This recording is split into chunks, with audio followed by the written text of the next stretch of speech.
Bien sûr que ça se passe dans ta tête, Harry. Pourquoi ça signifierait que ce n'est pas réel? Bonjour et bienvenue dans 20 ans de fandom, une mini-émission proposée pour célébrer les 20 ans du site internet La Gazette du Sorcier. La Gazette du Sorcier est un site internet créé et alimenté par des fans d'Harry Potter et consulté quotidiennement par d'autres fans de Harry Potter. Pour fêter ces 20 ans, j'ai décidé de réaliser des interviews et j'ai donc rencontré 5 fans qui ont tous des parcours différents. J'ai voulu ainsi célébrer le fandom qui est au cœur du projet du site de la Gazette du Sorcier. Aujourd'hui, je vous propose de rencontrer Camélia. Camélia anime la chaîne YouTube Camélia et le monde d'Harry Potter.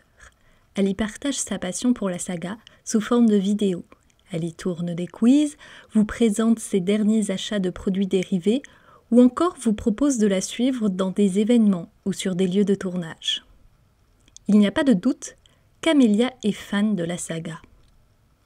Et pour elle, tout a commencé à l'école. J'ai découvert Harry Potter en CE2, il y avait des triplés. En fait, chaque semaine, dans ma classe, on devait présenter un livre, et là, c'est les triplés qui les présentaient en même temps.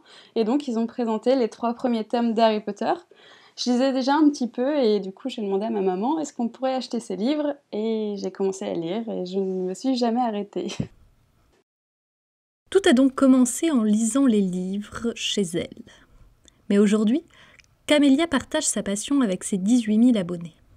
Ce parcours de fan s'est fait tout naturellement. J'ai accroché tout de suite au livre. En plus, c'était top parce que c'était l'année où l'année suivante, Harry Potter 1 sortait au cinéma. Donc j'étais vraiment super fan pendant on va dire de 8 ans jusqu'à la fin du collège où je vivais que pour Harry Potter. J'avais des posters partout dans ma chambre. Je reproduisais les baguettes en papier, les vifs d'or en aluminium. Je faisais des potions dans ma chambre. Enfin, voilà, j'étais vraiment à fond. À la période lycée, je me suis intéressée à un peu d'autres choses, donc c'est un petit peu redescendu. Et idem à la fac, en fait. Et évidemment, à chaque fois qu'il y avait un nouveau film qui sortait ou même un nouveau tome, j'étais toujours à fond, mais un petit peu moins. Et un jour, en fait, j'ai une de mes amies qui a dit « Ah, pour mes 25 ans, j'aimerais trop faire une soirée Harry Potter où tout le monde se déguise, etc. » Moi, je suis « Oh, trop cool, j'adore Harry Potter. » Et du coup, je cherche un déguisement de Pansy Parkinson, parce que je me suis dit « Bon, elle est brune et tout, donc je vais choisir ce déguisement-là. » Et donc, comment faire? Donc, je tape comment se déguiser en Harry Potter, etc. Et je tombe assez vite sur YouTube et sur les vidéos de Nini 9 3/4, donc Virginie. Et je fais, mais c'est génial! Je me souviens, la première vidéo que j'ai vue, c'était un tuto de comment faire les drapeaux, etc. Donc je suis tombée dedans, et pendant un week-end, en fait, j'ai découvert tout le YouTube Harry Potter de l'époque, et j'ai regardé plein de vidéos. Et je fais, mais moi aussi, je veux faire comme ça, et je suis retombée dans Harry Potter. Et voilà, c'est parti de là, et donc du coup j'ai commencé à poster mes premières vidéos avec des montages pas terribles, une qualité pas terrible. J'étais trop contente, je me disais ah, ce serait trop cool de partager ça avec peut-être, je sais pas, 50, 100 personnes. Et aussi ce que je voulais, c'est bête, mais me faire des amis en fait en rapport avec Harry Potter pour pouvoir discuter pendant des heures et des heures. Et donc c'est comme ça que j'ai discuté avec les premiers youtubeurs de l'époque, donc Virginie de la chaîne 9 3/4 et Hélène de la chaîne Sirius Patmol. On est très vite devenues copines, puis amies, et puis on a fait plein de choses ensemble. Voilà.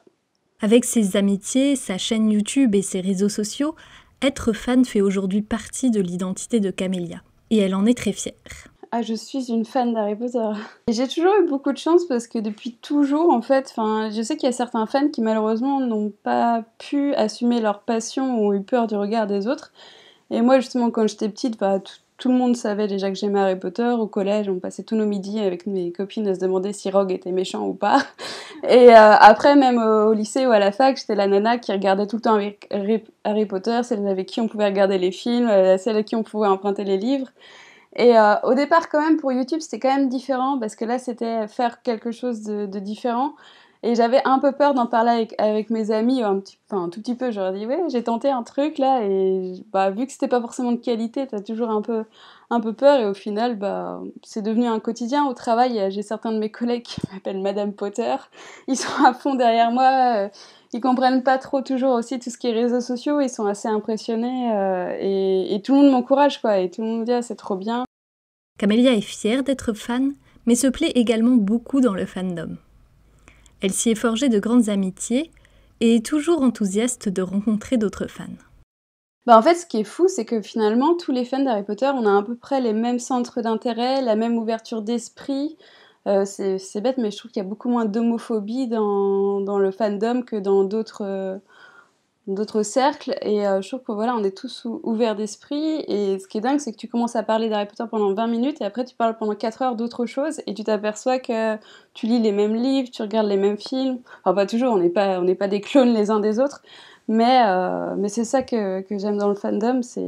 Ouais. Et puis tout le monde est créatif, hein, mine de rien aussi dans ce fandom, tout le monde a des idées.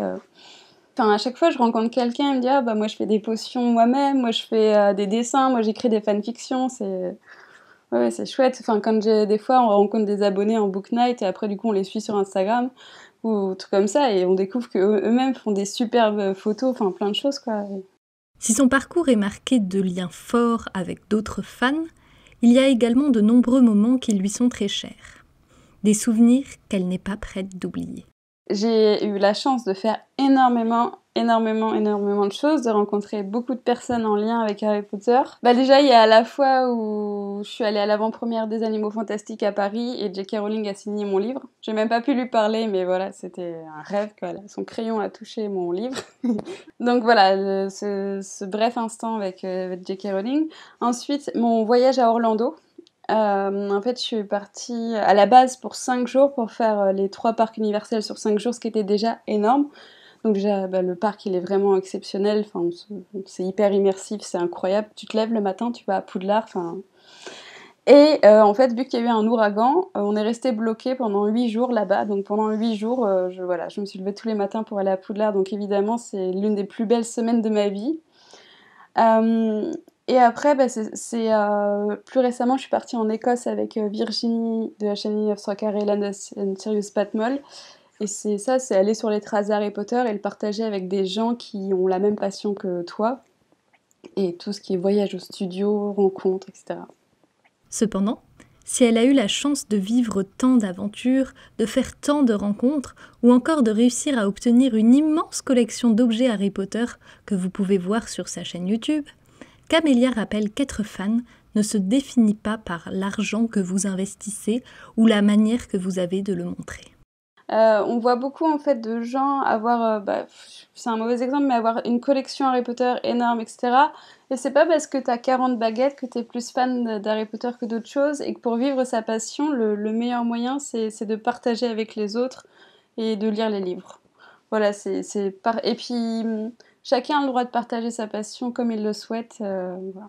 Et tu verrais le nombre d'enfants qui me disent ouais, mais moi j'ai pas cette baguette là, est-ce que je suis fan ou pas? Mais bien sûr, au contraire, enfin, j'ai commencé ma collection il y a que 5 ans au final, enfin, j'avais les jeux de société, etc. Mais là, j'ai un salaire qui me permet de me les offrir, tu peux pas avoir tous ces objets-là. Et en plus, maintenant, on a quand même une part de chance où, grâce à YouTube, parfois on a des marques qui nous envoient des produits, tout le monde, enfin voilà, et c'est pas le fait d'avoir des objets Harry Potter.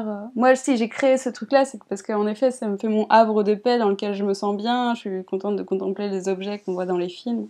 Si Harry Potter est aujourd'hui son havre de paix, qu'en sera-t-il dans le futur ? Fera-t-elle toujours des vidéos quand elle sera plus vieille ? C'est vrai que je pensais pas quand j'ai commencé YouTube rester aussi longtemps, ça fait quand même déjà 5 ans. Il y a aussi des petites contraintes là-dedans, c'est qu'en fait, ça reste quand même des fois un petit peu un travail et des fois je me dis je passe pas assez de temps à lire les livres, etc. Et des fois le fait de faire du montage, etc., ça fait passer la passion un petit peu... enfin pas derrière mais de côté et que des fois il y a un petit côté de travail qui est dommage dans cette passion. Et je me demande toujours quand est-ce que je vais arrêter parce que je me vois pas à 40 ans toujours faire des vidéos sur Harry Potter, etc. Donc je pense que YouTube ça s'arrêtera. Par contre, Harry Potter ça fait partie de ma vie et ça le restera toujours. Je pense que mes amis que je me suis fait, on continuera toujours à se voir, on en parlera toujours. Il y aura toujours de l'actualité, je pense. Déjà, là, je pense que les Animaux Fantastiques, on en a pour, je sais pas, 8 ans, 10 ans, vu que le tournage est terminé. Je pense que le jour où j'aurai des enfants, évidemment, je les forcerai pas, mais je leur dirai, moi j'aime bien Harry Potter, j'essaierai de leur lire. Si ça leur plaît, tant mieux. Sinon, tant pis, ils auront d'autres centres d'intérêt. Mais voilà, je pense que je serai toujours fan. Là, on va dire, je suis totalement construite, quoi. J'ai 27 ans, je suis fan depuis que j'ai 8 ans. 20 ans de fandom est une mini-émission réalisée et montée par moi, Salem, pour célébrer les 20 ans du site internet La Gazette du Sorcier. J'espère que vous avez apprécié cet épisode et je remercie Camélia d'avoir répondu à mes questions.